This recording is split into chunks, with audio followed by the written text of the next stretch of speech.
Dr. Mark Changizi here with your Science Moment. Today I'm going to talk about tattoos. 30% of the population now in the United States has tattoos. It's no longer the stuff of just, sort of extreme bikers or, kind of far out kind of aspects of the culture. It's totally mainstream.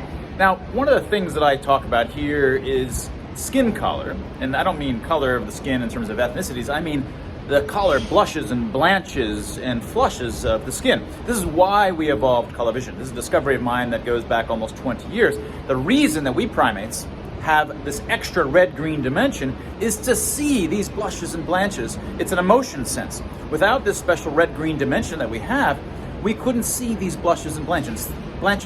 That's what it's for. It's an emotion sense. Those who are color deficient are missing this emotion sense. They have a handicap in some sense, in not only sensing emotions, but sensing health, because all of our ability and doctors' abilities to sort of read the signs of a patient are mostly based on aspects of the color and the pallor, the acute pallor of their skin. And of course, this is the company that I often advertise here and elsewhere. Veno-Optics is technology of mine and my colleague Dr. Tim Barber's that came out of my 2006 discovery that further augments your ability to see these very signals, to see these oxygenation signals of blood under the skin. So when you put a tattoo on, just as when you put foundation on, you would completely cover up, you look like a mannequin, something I've talked about before. But when you have a tattoo, if you cover the skin entirely and you fill it in with color, so to speak, well, you've lost the ability to signal, to change the color of your skin as a function of your emotional expressions. Your skin, the beauty of it, the beauty of youth, the glow of youth is itself the ability to see the perfused blood modulations in the skin. It's seeing the deoxygenated part where the veins are. It's seeing the red ruddy parts, which is where the oxygenated blood is. It's seeing all of those variations through the skin that makes skin appear beautiful. It's those modulations that can happen not just red and greener depending upon oxygenated and deoxygenated, but also bluer and yellower, which is bluer is when there's more blood there and yellower when there's less blood. Like when you squeeze your hands and you let blood, you squeeze your hands, you're squeezing the blood out, it becomes yellow. And when the blood comes back in, it's bluer, but it's also more oxygenated, so it's bluer and redder, it's a sort of purplish. When you tattoo yourself, you cover those signals up.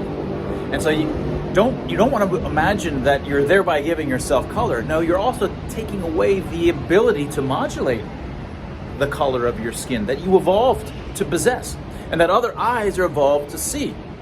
So there's trade-offs when you do that. And so what I would especially recommend, two different things to not do, would be to fill it in with color. To fill it in with color. When you fill it in with color, you've blocked it. But if instead you just put outlines, now it could be, in my opinion, beautiful because you have a decoration, but the color modulations of the skin can still occur in contrast or in the new outline space, and it can really be beautiful, in my opinion. And the second is to avoid, if you are going to do color, fill it in, so to speak, with color, don't do it on the parts of the body that are disproportionately important for signaling, which of course includes your face, and other aspects are, even the chest changes color, obviously the genitalia change in color. All of your body, in fact, changes color, but you want to avoid the most important signaling spots. And if you are going to put tattoos there, again, leave the color out. Don't paint it, cover it all up with paint, so to speak. Let your skin signal. That's what your emotional expressions are for. And that was your Science Moment. If you're interested in things like this, take a look at my most recent book with Dr. Tim Barber, and it's called Expressly Human: Decoding the Language of Emotion. But the earlier book, my second book, is Vision Revolution, and the first chapter there, the book is about a number of my discoveries: why we see illusions, why your eyes face forward, how we came to have writing, but it's also about how we came to have color vision, and that color vision is an empath sense. This is the book Vision Revolution. It's a bestseller. That's your Science Moment.